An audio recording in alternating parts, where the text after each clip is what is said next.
Good morning students. आज हम पढ़ रहे हैं उत्प्रेक्षा अलंकार। पिछले हमने वीडियो में जो पढ़ा था वो अर्थालंकार के अंतर्गत आने वाले रूपक और उपमा अलंकार था। इसी में अब हम पढ़ने जा रहे हैं यहाँ उत्प्रेक्षा अलंकार। देखिए, उत्प्रेक्षा अलंकार को पहचानने का सबसे एक अच्छा तरीका होता है कि जिस प्रकार आपको पिछले उपमा अलंकार में बताया था कि उपमा अलंकार को पहचानने के लिए काव्य में उसके उपमावाचक शब्द होते हैं और उपमावाचक शब्दों के आधार पर ही वहाँ पर यानी कि उस उपमा अलंकार को पहचाना जाता है। उपमावाचक शब्दों के अंतर्गत सा, समान, सरिस, सदृश, जिम्मी, इव आदि शब्द आते थे और आदि शब्दों के आधार पर अगर हम किसी भी छंद में या काव्य में अगर हम उपमावाचक शब्दों को अगर देख लेते हैं तो आसानी से हम उसमें पहचान सकते हैं। उसी प्रकार यहाँ पर आज हम पढ़ने जा रहे हैं उत्प्रेक्षा अलंकार। उत्प्रेक्षा अलंकार के लक्षण क्या हैं? उत्प्रेक्षा अलंकार ये कहता है कि जहाँ काव्य में उपमेय और उपमान, अब आपको देखना यह है कि जहाँ काव्य में एक है उपमेय और दूसरा है उपमान, तो जहां काव्य में उपमेय क्या है, अब उपमेय आपको पहले बताया था कि जिसकी तुलना की जाए, तो यहां पर ले सकते हैं जिसकी तुलना करने का भाव जहां पर होता है वहां उपमेय होता है, और जिससे हम तुलना कर रहे हैं अर्थात जिससे तुलना करने का भाव जहां होता है वहां उपमान होता है। तो जहां काव्य में उपमेय और उपमान में भेद होते हुए भी यानी अंतर होते हुए भी उपमेय में उपमान की संभावना व्यक्त की जाए। अब देखिए कि उपमेय में उपमान की संभावना व्यक्त करने का मतलब क्या है कि यहाँ पर उपमेय में उपमान की संभावना करने का मतलब है कि जो अपने पास में उपमेय है उसमें वास्तव में उपमेय न होकर के उपमान है, तो वहां पर संभावना व्यक्त की जाती है, वहां उत्प्रेक्षा अलंकार का रूप माना जाता है। उत्प्रेक्षा अलंकार को पहचानने के लिए इसमें था मानो, जानो, जनु, मनु, ज्यों, मनहु आदि, ये उत्प्रेक्षावाचक शब्द आते हैं और इन्हीं उत्प्रेक्षावाचक शब्दों के आधार पर हम ये पहचान सकते हैं कि यहाँ काव्य में उत्प्रेक्षा अलंकार का प्रयोग हुआ है। अब देखिए यहाँ पर अगर हम इसको उदाहरण के माध्यम से ले सकते हैं। अब उदाहरण के माध्यम से अगर लेते हैं तो यहाँ पर है अपने पास में सोहत ओडे, पीत पट, सोहत ओडे पीत पट, श्याम सलोने गात, मनो नीलमणि सेल पर आतप पर्यो प्रभात, आतप पर्यो प्रभात।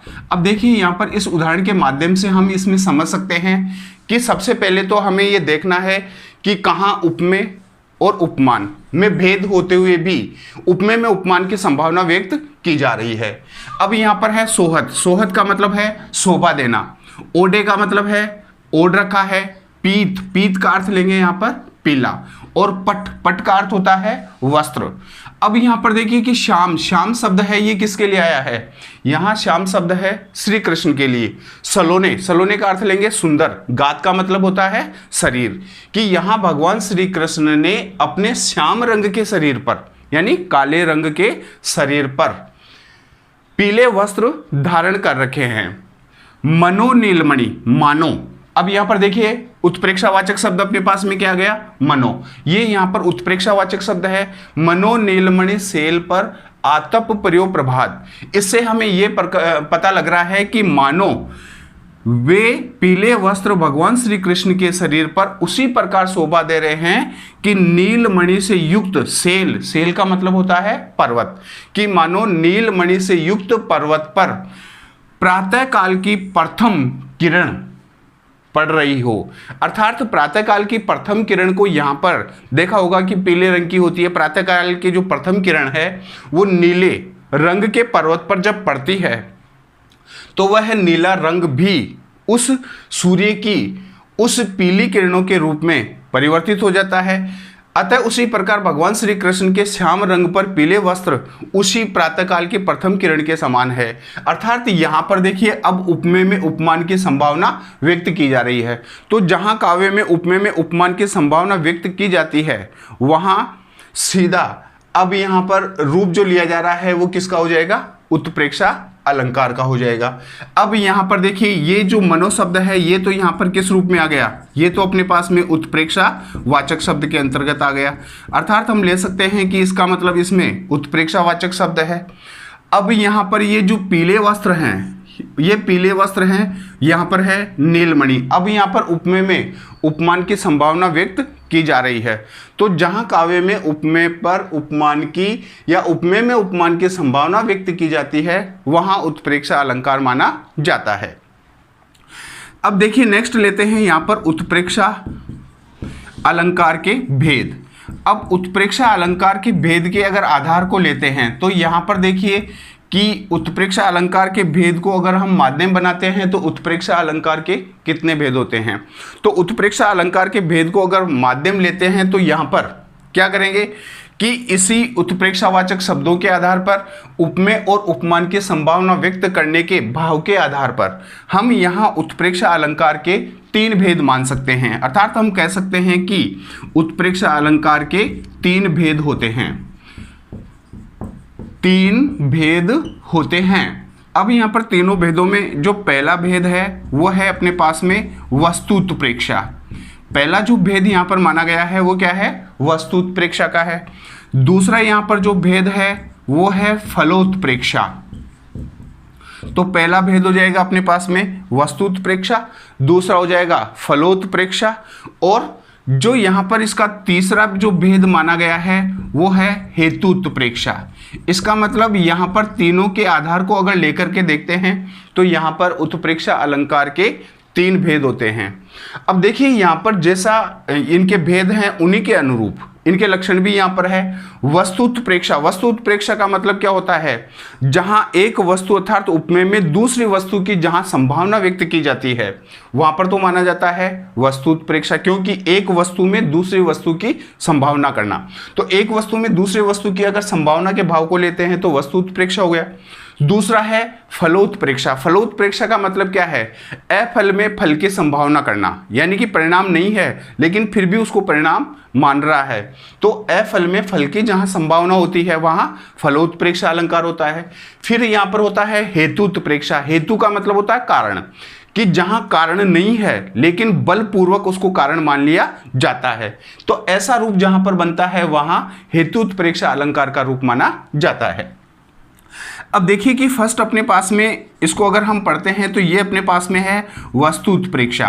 अब वस्तु उत्प्रेक्षा अलंकार को अगर लेते हैं अर्थात इसके अगर लक्षण को परिभाषित करते हुए अगर देखते हैं तो यहाँ पर हो जाएगा जहाँ काव्य में, क्या ले सकते हैं, जहाँ काव्य में एक वस्तु, जहाँ काव्य में एक वस्तु अर्थात, ठीक है, अर्थात एक वस्तु अर्थात उपमेय में, अब यहां पर लेंगे अर्थात उपमेय में दूसरी वस्तु। अब यहां पर देखिए कि ये जो दूसरी वस्तु है वो क्या है, दूसरी वस्तु उपमान की संभावना की जाती है, की संभावना की जाती है, वहां वस्तुत्प्रेक्षा अलंकार होता है।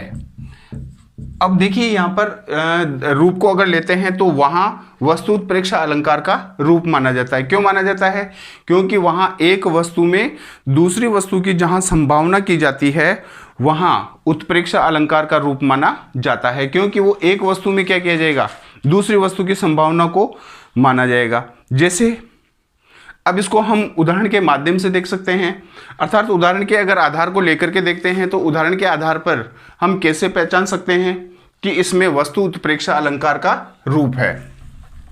अब देखिए वस्तु उत्प्रेक्षा अलंकार को पहचानने के लिए हम यहाँ पर उदाहरण के माध्यम से ये भी ले सकते हैं कि एक वस्तु में दूसरी वस्तु, जैसे सोहत, ओडे, पीत, पट, श्याम, सलोने, गात, मनो नीलमणि शैल पर आतप प्रयोग प्रभात। अब यहाँ पर देखिए कि इस रूप को अगर लेकर के देखते हैं तो यहाँ पर एक वस्तु दूसरी वस्तु का कारण कैसे है, अर्थात एक वस्तु में दूसरी वस्तु की संभावना यहाँ पर कैसे व्यक्त की जा रही है। क्योंकि यहाँ पर एक वस्तु क्या है, एक वस्तु है पीले वस्त्र और दूसरा है यहाँ पर भगवान श्री कृष्ण का श्याम शरीर। दूसरी यहाँ पर वस्तु अगर ले रहे हैं तो यहाँ पर है आतप प्रयोग, यानी कि सूर्य की प्रातःकालीन प्रथम किरण जो नीलमणि से युक्त पर्वत पर पड़ रही है। दूसरे आधार को लेते हैं लता भवन ते प्रकटे। अब देखिए यहां पर ले सकते हैं लता भवन ते प्रगटे। अब यहां पर देखिए कि इस उदाहरण के अगर माध्यम को लेते हैं तो लता भवन ते प्रगटे ते ही अवसर दो भाई। तो यहां पर प्रगटे ते ही अवसर दो भाई। अब यहां पर देखिए एक रूप हो जाएगा ते ही बहु निक्षे जनु जुग, निक्षे जनु जुग। अब यहां पर देखिए कि निक्षे जनु जुग और फिर इसको अगर लेते हैं तो जुग विमल वधु, विमल वधु, विमल वधु। फिर है विमल वधु के आधार को अगर आगे लेते हैं तो यहां पर हो जाएगा जलद पटल बिलगाई। अब यहां पर देखिए कि जलद, जलद पटल और बिलगाई।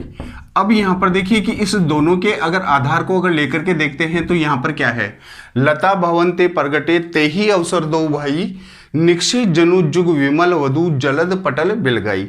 अब इसका मतलब क्या है, यहाँ पर सीधा हम भी मान सकते हैं कि यहाँ जो अलंकार लिया गया है वो किस अलंकार के अंतर्गत आ रहा है, यानी कि हम वहाँ मान सकते हैं कि इसमें जो अपने पास में वस्तु उत्प्रेक्षा है, क्योंकि एक वस्तु में दूसरी वस्तु की यहाँ पर संभावना की जाती है, अर्थात उपमेय में उपमान की संभावना की जा रही है।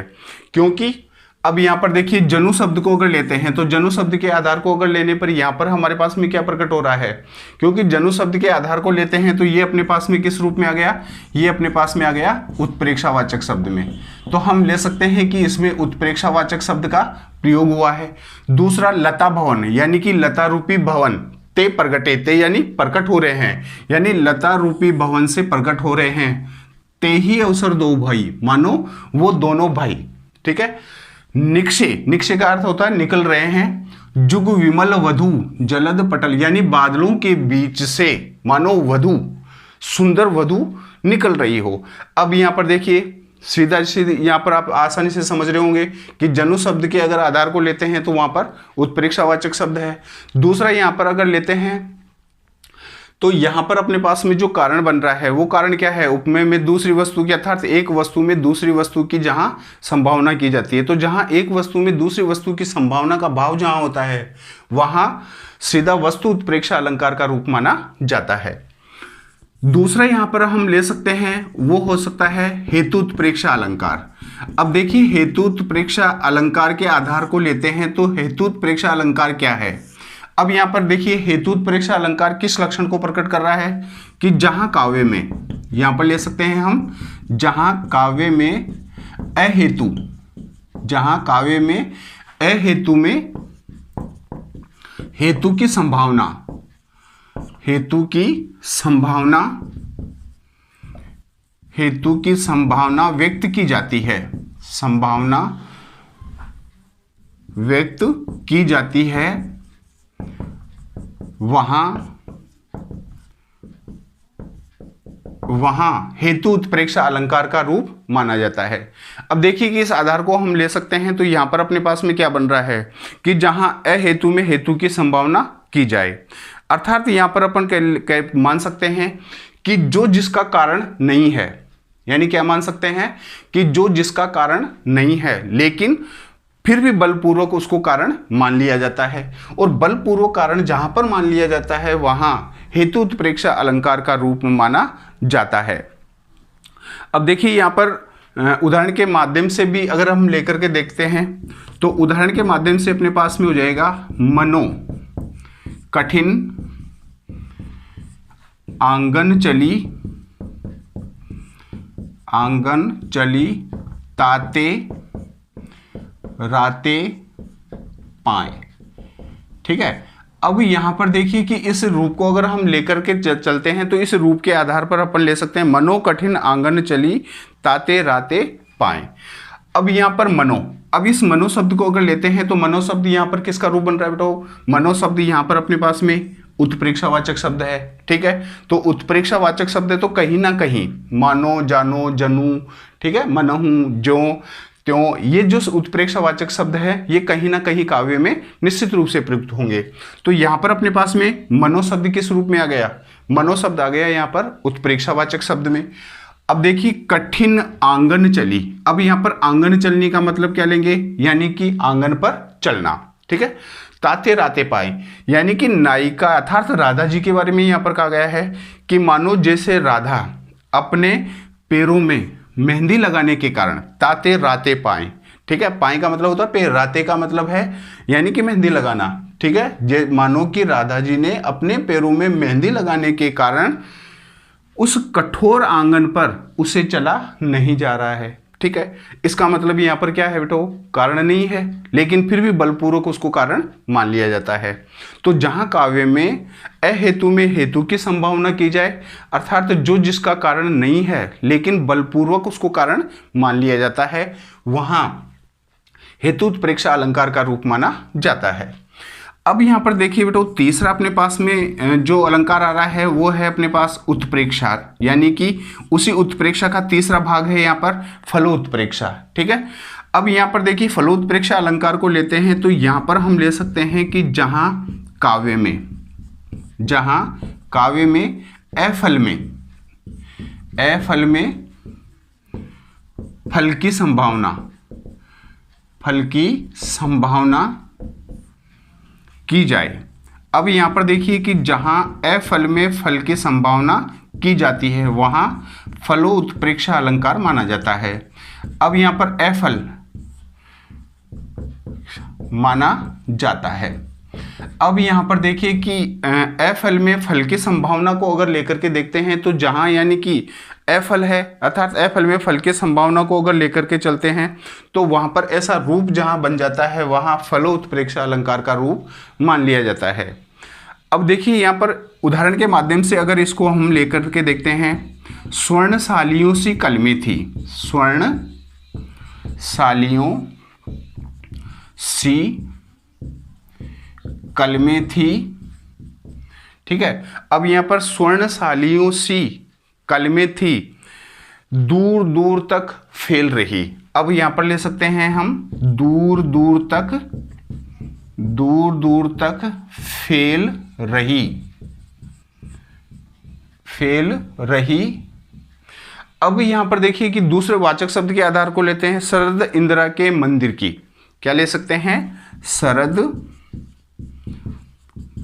इंदिरा के मंदिर की मानो कोई गेल रही। अब यहां पर देखिए कि इस आधार को अगर लेते हैं तो अफल में फल की संभावना व्यक्त की जा रही है। अब अफल में फल की संभावना को अगर लेकर के देखते हैं, स्वर्णशालियों सी कलमें थी। स्वर्णशालियों का मतलब जानते हो, आपने देखा होगा गेहूं जो आदि जो बालियां होती है उसके ऊपर जो लगती है, स्वर्णशालियों सी कलमें थी, यानी कि खेतों में जो अनाज की अथवा फसलों की जो स्वर्ण रूपी जो फलियां थी उस पर वो कलमों के रूप में प्रतीत और दूर दूर तक फैल रही, यानी कि खेतों में वो दूर दूर तक फैली हुई प्रतीत हो रही थी। शरद इंदिरा के मंदिर की, मानो वह शरद रूपी इंदिरा। इंदिरा कौन है यहाँ पर? अब देखिए यहाँ पर है इंदिरा शब्द है आकाश गंगा, यानी कि आकाश गंगा के उस स्वर्ण मंदिर में जाने की मानो कोई गेल रही, मानो की कोई पगडंडी हो। गेल का मतलब क्या लेंगे यहाँ पर? पगडंडी होना कि मानो। अब यहाँ पर ये देखिए बेटो फिर यहाँ पर अपन लेकर के देखते हैं तो यहाँ पर क्या आ गया अपने पास? मानो आ गया। तो अब मानो शब्द को अगर लेते हैं तो इसका मतलब ये उत्प्रेक्षा का या उत्प्रेक्षावाचक शब्द आ गया है यहाँ पर। तो उत्प्रेक्षावाचक शब्द में अब यहाँ पर अफल है, यानी कि यहाँ पर क्या है? अफल है, लेकिन उस अफल में भी क्या किया जा रहा है? फल की संभावना व्यक्त की जा रही है। तो जहां अफल में फल की संभावना व्यक्त की जाती है वहां फलो उत्प्रेक्षा अलंकार का रूप माना जाता है। उसके बाद में नेक्स्ट जो अपने पास में अलंकार हम लेते हैं वो अलंकार है अपने पास में उदाहरण अलंकार। अब उदाहरण अलंकार में देखिए कि इस अलंकार के नाम के आधार पर ही हम आसानी से ये समझ सकते हैं कि उदाहरण अलंकार क्या है। यानी कि जहाँ काव्य में जैसे कोई भी अगर हम उदाहरण देकर के किसी बात को अगर हम स्पष्ट करना चाहते हैं तो उदाहरण देकर के अगर किसी बात को स्पष्ट करने का भाव जहाँ पर होता है वहाँ पर जो अपने पास में अलंकार माना जाता है वो अलंकार होता है उदाहरण अलंकार। यानी कि वहाँ पर हम ले सकते हैं उदाहरण अलंकार। ये उदाहरण अलंकार अन्य अलंकारों की श्रेणी में यहाँ पर लिया गया है। अब उदाहरण अलंकार को समझने के लिए अर्थात इसके जो लक्षण हैं वो क्या हैं कि उदाहरण अलंकार कहते किसे हैं, अर्थात उदाहरण अलंकार क्या है कि जहाँ सामान्य रूप से कही गई बात को, जहाँ सामान्य रूप से, अब इसको समझना बेटो कि जहाँ सामान्य रूप से कही गई बात को, अब यहाँ पर देखिए कि सामान्य रूप से कही गई बात क्या है कि जैसे अगर हम समाज में रहते हैं तो कोई ना कोई बात हम समाज के माध्यम से उदाहरण दे करके अपने उस मनोभिव्यक्ति को व्यक्त करने की हम कोशिश करते हैं। तो जब कही गई बात को स्पष्ट करने के लिए, कही गई बात को स्पष्ट करने के लिए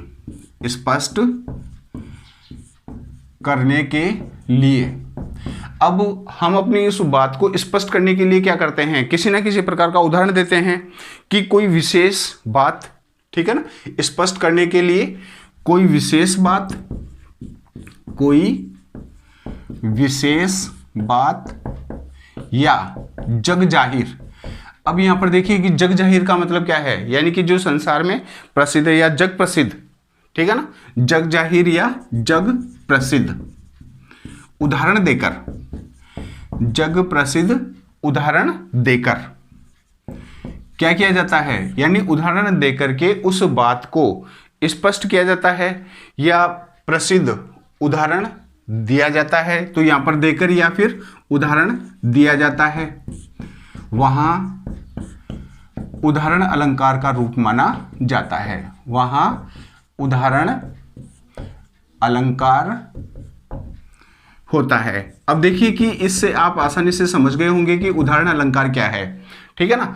तो जहां सामान्य रूप से कही गई बात को, जैसे अगर कोई भी अगर सामान्य रूप की अगर बात को अगर जहां हम जिक्र करते हैं तो जहां सामान्य रूप से कही गई बात को स्पष्ट करने के लिए कोई विशेष बात या फिर जग प्रसिद्ध उदाहरण दे करके हम अपनी मनोभिव्यक्ति को समझाने की कोशिश करते हैं या व्यक्त करते हैं तो वहां उदाहरण अलंकार का रूप माना जाता है। अब देखिए इसको हम अलग अलग उदाहरण के माध्यम से व्यक्त कर सकते हैं। जैसे मन मलिन, जैसे उदाहरण के माध्यम से ले सकते हैं मन मलिन, ठीक है। अब यहां पर देखिए कि मन मलिन, मन का मतलब जानते हैं मलिन, मलिन का मतलब होता है गंदा। तो मन मलिन तन सुंदर केशे, अब यहां पर मन मलिन तन सुंदर केसे, ठीक है। मन मलिन तन सुंदर केसे विष रस भरा कनक घट जैसे, ठीक है, कनक। अब यहां पर ले सकते हैं कनक रस भरा, कनक रस भरा। अब यहां पर देखिए कि कनक रस भरा, तो अब यहां पर कैसा है, विष रस भरा। अब यहां पर देखिए विष, यहां पर ले सकते हैं विष रस भरा कनक, कनक घट जैसे। अब यहां पर देखिए बिल्कुल स्पष्ट यहां पर उदाहरण अलंकार का रूप हम मान सकते हैं। क्यों, मन मलिन, अब यानी कि मन गंदा। अब यहां पर गंदे से मतलब क्या है, गंदे से मतलब ले सकते हैं हम दुर्व्यसनों से, दुर्भावनाओं से ग्रसित होना।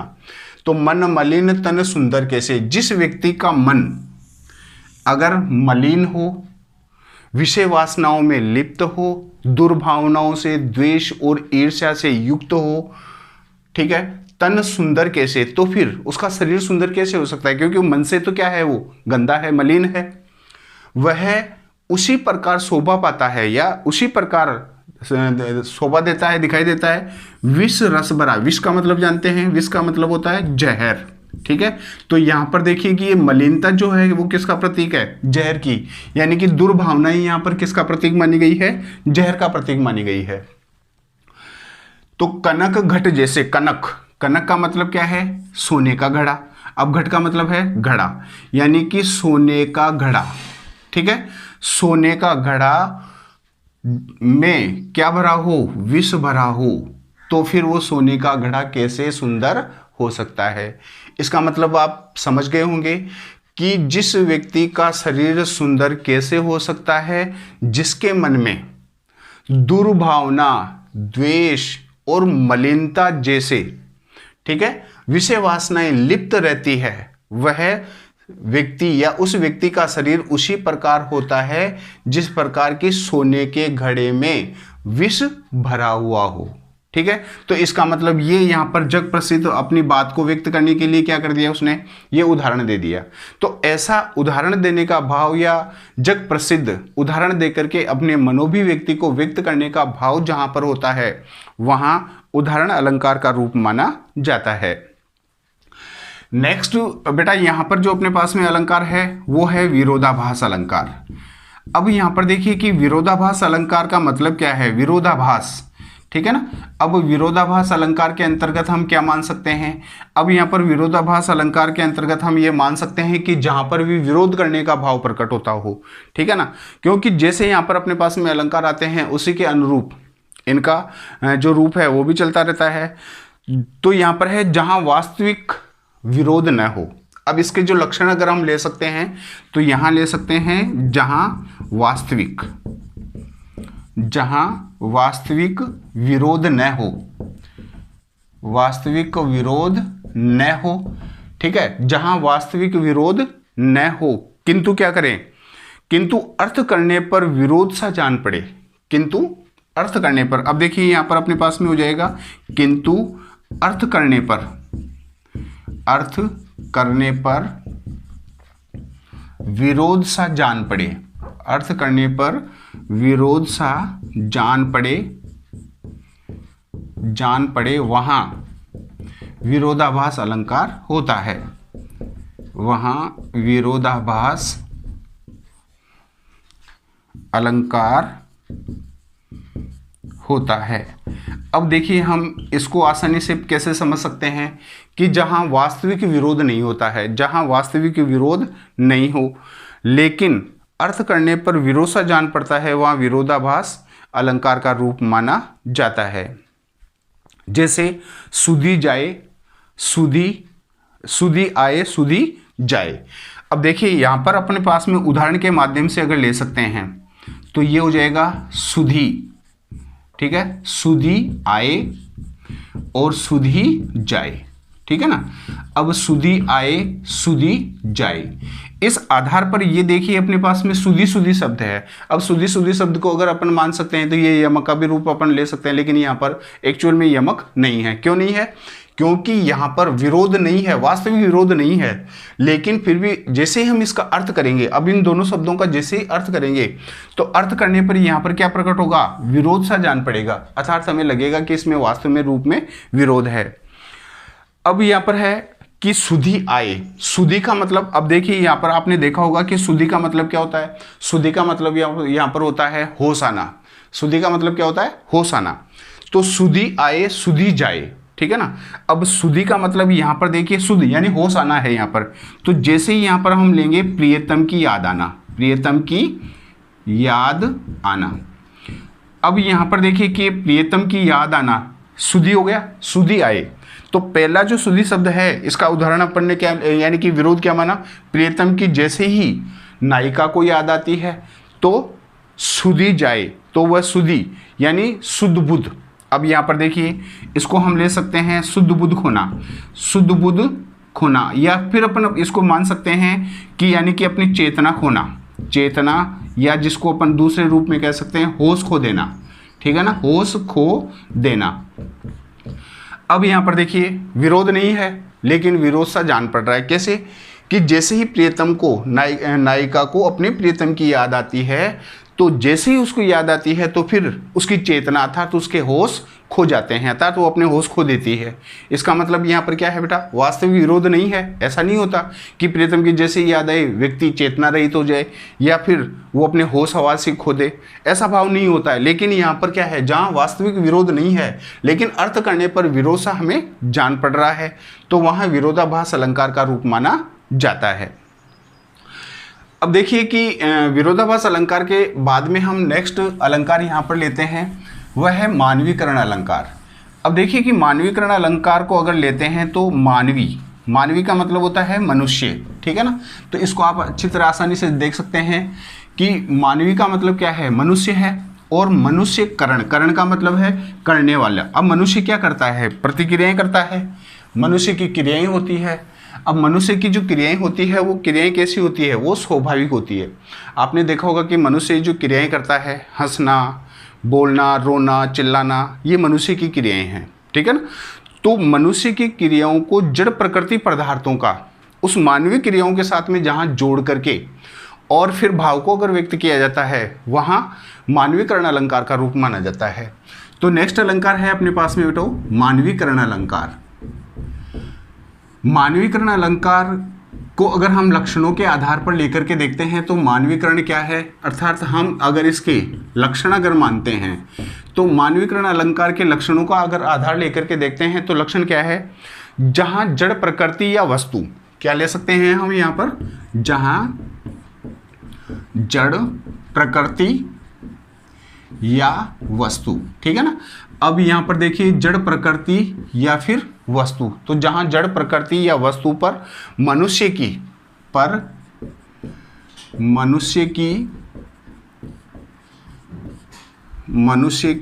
किसी, अब यहाँ पर देखिए कि मनुष्य की किसी जो भी क्रियाएं हैं, मनुष्य की किसी क्रिया, सुंदरता, ठीक है ना, या अब देखिए यहाँ पर क्रिया है और क्रिया या फिर सुंदरता है या फिर भाव, ठीक है, या भाव का आरोप किया जाता है, का आरोप किया जाता है,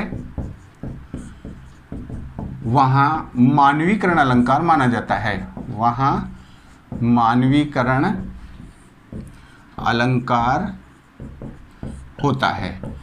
अब देखिए यहाँ पर हम इसको आसानी से समझ सकते हैं, आसपास में घटित घटनाओं को भी ले सकते हैं। अपन जनरली अपने आसपास में जो भी बातें होती है, हम जो प्रकृति प्रदत्त पदार्थों को माध्यम बना करके और उदाहरण के माध्यम से हम उसको व्यक्त करते हैं, तो ऐसा भाव जहाँ पर होता है वहाँ मानवीकरण अलंकार का रूप माना जाता है। अब देखिए यहाँ पर क्या है, जड़ प्रकृति, ठीक है ना। अब जड़ प्रकृति का मतलब क्या है कि प्रकृति प्रदत्त जो भी चीज़ें हैं, जैसे पेड़ का हंसना, तो अब यहाँ पर पेड़ हंसते नहीं है, अपन कई बार कहते हैं फूल हंसे कलियां मुस्काई, यानी कि फूल हंसते नहीं हैं, कलियां मुस्कुराती नहीं है। पेड़ को अगर हम लेकर के देखते हैं, जैसे पेड़ खिलखिला करके हंस रहे थे, अब पेड़ खिलखिला करके नहीं हंसते, लेकिन हम क्या कर रहे हैं, उसके साथ में उसको मान रहे हैं, कारण मान रहे हैं। तो अब यहाँ पर क्या है, उसका जो भाव है वो भाव हम किसके साथ जोड़ रहे हैं, यानी कि उसके भाव को हम जो जोड़ रहे हैं वो भाव हम जोड़ने का भाव यहाँ पर ले सकते हैं। तो हम उसको ले सकते हैं कि वह क्रिया, सुंदरता या जो भाव है वो मानव की या प्रकृति पदार्थों के साथ में उसी मनुष्य की क्रियाओं को जोड़ करके हम आरोप कर देते हैं, वहाँ मानवीकरण अलंकार का रूप माना जाता है। जैसे अब यहाँ पर देखिए कि उदाहरण के माध्यम से अगर लेते हैं, उषा सुनहले तीर बरसाती। अब यहाँ पर देखिए कि उषा सुनहले तीर बरसाती जय लक्ष्मी सी उदित हुई। अब यहाँ पर देखिए जय लक्ष्मी सी उदित हुई। अब यहाँ पर देखिए बेटा सीधा जड़ प्रकृति पदार्थों पर मानवीय क्रियाओं का सीधा आरोप किया जा रहा है। उषा सुनहले तीर बरसाती। अब उषा यानी कि प्रातःकालीन, यानी सूर्य उदय से की प्रथम किरण का जो समय होता है, यानी सूर्योदय से पहले का जो समय होता है, उसको क्या माना जाता है, उषाकालीन। सुनहले का मतलब होता है सुंदर, यानी कि उषा काल की सुंदर वह किरणें ऐसे लगती है जैसे वो तीर बरसाती हुई जय लक्ष्मी के समान से उदय हो रही है। ठीक है ना। अब यहाँ पर देखिए जय लक्ष्मी, यहाँ पर उषा नायिका नहीं है, उषा यहाँ पर एक सूर्य की किरण है और जय लक्ष्मी यहाँ पर एक मनुष्य या एक स्त्री के नाम से इसको अलंकृत किया गया है। ये तीर बरसाना ये केवल मनुष्य की क्रियाएं हैं। ठीक है, यहाँ पर जड़ प्रकृति की क्रिया नहीं है, लेकिन फिर भी यहाँ पर इसका मानवीय क्रियाओं के साथ में इसका आरोप किया गया है और मानवीय क्रियाओं का इसके साथ आरोप कर देने के कारण यहाँ मानवीकरण अलंकार का रूप माना जाता है। अब देखिए कि नेक्स्ट यहाँ पर बेटा अलंकार को अगर हम ले सकते हैं तो नेक्स्ट अलंकार अपने पास में क्या हो जाएगा, विप्सा अलंकार। ठीक है, अब यहाँ पर नेक्स्ट अलंकार हुआ है अपने पास में विप्सा अलंकार। अब विप्सा अलंकार, इसी विप्सा अलंकार को हम दूसरा नाम दे सकते हैं पुनरुक्ति प्रकाश अलंकार। यानी विप्सा अलंकार और विप्सा अलंकार का ही जो दूसरा अपने पास में नाम है उसको नाम हम दे सकते हैं पुनरुक्ति प्रकाश। तो जहाँ काव्य में, अब देखिए पुनरुक्ति प्रकाश, जहाँ काव्य में, यहाँ पर क्या है बेटा, जहाँ काव्य में आदर हो, घबराहट हो, आदर, जहाँ काव्य में आदर, घबराहट, आश्चर्य, ठीक है ना, आश्चर्य, फिर है घृणा, आश्चर्य, घृणा या रोचकता, ठीक है ना, या रोचकता आदि को प्रदर्शित। अब यहाँ पर देखिए कि आदर, घबराहट, आश्चर्य, घृणा या रोचकता आदि को प्रदर्शित करने के लिए, ठीक है ना, प्रदर्शित करने के लिए किसी शब्द, ठीक है ना। अब ऐसा शब्द जो किसी शब्द का दोहरान, किसी शब्द का दोहरान का मतलब क्या है, बार बार उसको दोहराना, शब्द का दोहरान ही विप्सा अलंकार है, दोहरान ही विप्सा अलंकार है। अब देखिए हम इसको आसानी से समझ सकते हैं। अब यहाँ पर क्या है, अब देखिए ये जो भाव है यहाँ पर, जहाँ काव्य में या तो क्या हो, आदर हो, घबराहट हो, आश्चर्य हो, घृणा या रोचकता आदि को प्रदर्शित करने के लिए किसी शब्द को अगर हम दोहराते हैं, बार बार उसी शब्द का अगर जिक्र करते हैं तो वहाँ विप्सा अलंकार का रूप माना जाता है। जैसे मधुर मधुर, मधुर मधुर मेरे दीपक। अब यहाँ पर देखिए कि मधुर मधुर मेरे दीपक जल। अब यहाँ पर देखिए, अब मधुर मधुर मेरे दीपक, अब इस दीपक को जलाने का मतलब मधुर मधुर, मधुर मधुर का मतलब क्या है, मंद मंद, यानी हल्का हल्का। तो अब यहाँ पर हल्का हल्का है तो यहाँ पर जो रोचकता का भाव है, ठीक है। अब यहाँ पर है एक सम्मान का भाव है, एक प्रसन्नता का भाव है, एक प्रार्थना का भाव है। तो ऐसा रूप जहाँ पर बनता है वहाँ विप्सा अलंकार का रूप माना जाता है। आज के वीडियो में बेटा हमने ये अलंकार, जो शब्दालंकार, अर्थालंकार और साथ ही जो अलंकारों के अन्य उदाहरण थे वो हमने इनका भलीभांति यहाँ पर कक्षा में अध्ययन किया है।